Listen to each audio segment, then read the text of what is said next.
Assalamualaikum warahmatullahi wabarakatuh. Apa kabar anak-anak semuanya? Ibu harap kita semua selalu dalam lindungan Tuhan Yang Maha Esa. Baik, pada video pembelajaran ini di bab 4, keberagaman masyarakat Indonesia dalam bingkai Bhinneka Tunggal Ika.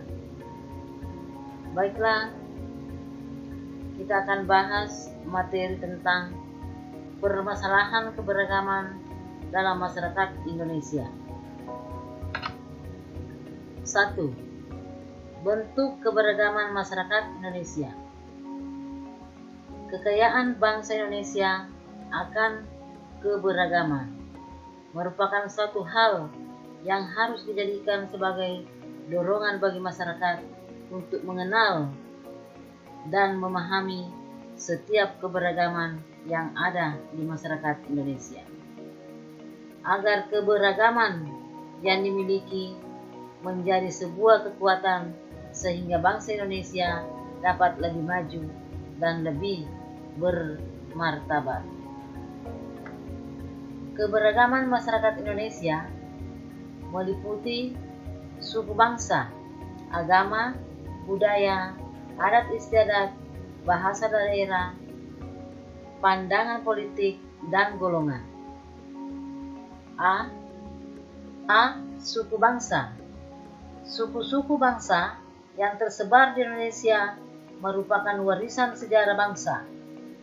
Persebaran suku bangsa dipengaruhi oleh faktor geografis, perdagangan laut, dan kedatangan para penjajah di Indonesia.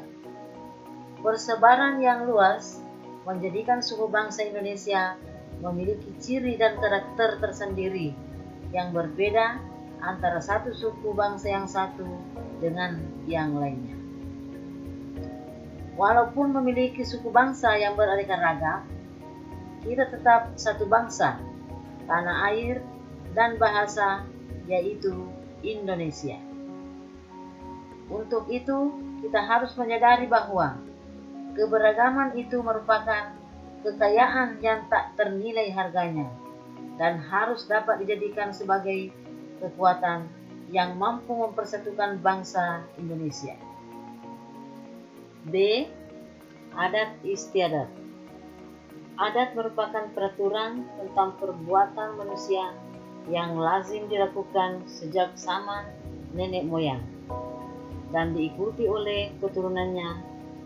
Adat yang telah melembaga disebut adat istiadat. Adat istiadat berupa tata kelakuan yang relatif turun-temurun dari generasi ke generasi sebagai warisan nenek moyang sehingga kuat integrasinya dengan pola-pola perilaku dalam masyarakat. Sedangkan adat yang memiliki sanksi hukum disebut dengan hukum adat. Bangsa Indonesia memiliki kekayaan adat istiadat yang beraneka ragam dari berbagai daerah di seluruh Nusantara. Bahkan seorang ahli hukum adat Indonesia, yaitu Mr. Van Vollenhoven, mengungkapkan tentang sistem lingkaran hukum adat atau adat res region yang mengklasifikasikan dari sekian ratus adat di Indonesia menjadi 19 lingkaran hukum adat atau suku bangsa, yaitu 1. Aceh, 2. Gayo, Alas dan Batak, 3. Minangkabau, 4. Sumatera Selatan, 5. Melayu, 6. Bangka dan Belitung, 7. Kalimantan, 8. Minahasa, 9. Gorontalo, 10. Toraja, 11. Sulawesi Selatan, 12. Ternate, 13. Ambon, 14. Timur, 15. Irian Jaya, 16. Bali dan Lombok, 17. Jawa, 18. Yogyakarta, dan 19. Jawa Barat. Setiap suku bangsa memiliki adat istiadat dan ciri khasnya masing-masing. yang berbeda antara suku bangsa yang satu dengan suku bangsa lainnya. Hal itu nampak dari keanekaragaman budaya daerah seperti dari rumah adat, pakaian adat, senjata tradisional, alat musik tradisional, lagu-lagu daerah, tarian daerah, makanan khas tradisional, kerajinan khas daerah, upacara adat, serta sistem kekerabatan. Ada beberapa daerah di wilayah Indonesia yang memiliki sistem kekerabatan yang masih kuat dianut oleh masyarakat. Sistem kekerabatan itu diantaranya sebagai berikut. 1. Parental. Sistem kekerabatan parental menarik garis keturunan dari kedua belah pihak ayah dan ibu. Kedudukan laki-laki dan perempuan sama, misalnya di daerah Aceh dan Jawa Barat. Di daerah parental, apabila suatu anggota masyarakat akan menyelenggarakan pesta perkawinan, maka menurut adatnya biaya pesta ditanggung oleh kedua belah pihak atau berdasarkan kesepakatan masing-masing pihak.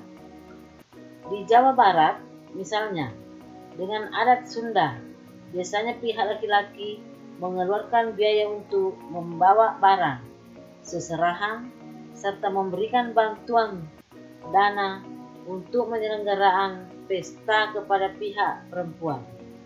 Sedangkan pihak perempuan mengeluarkan biaya untuk menyelenggarakan pesta. 2. Patrilineal. Sistem kekerabatan patrilineal menarik garis keturunan dari pihak bapak. Kedudukan laki-laki lebih tinggi dibandingkan perempuan. Misalnya, di daerah Palembang dan Batak. Di daerah patrilineal, jika ada suatu anggota masyarakat yang akan menyelenggarakan pesta perkawinan, maka seluruh biaya perkawinan ditanggung oleh pihak laki-laki. Sedangkan pihak perempuan tidak dibebankan untuk menanggung biaya perkawinan kecuali atas kesepakatan kedua belah pihak. 3. Matrilineal. Sistem kekerabatan matrilineal menarik garis keturunan dari pihak ibu. Kedudukan perempuan lebih tinggi dibandingkan laki-laki. Misalnya, di daerah Minangkabau, di daerah matrilineal, jika ada suatu anggota masyarakat akan menyelenggarakan pesta perkawinan, maka biaya perkawinan sepenuhnya ditanggung oleh pihak perempuan.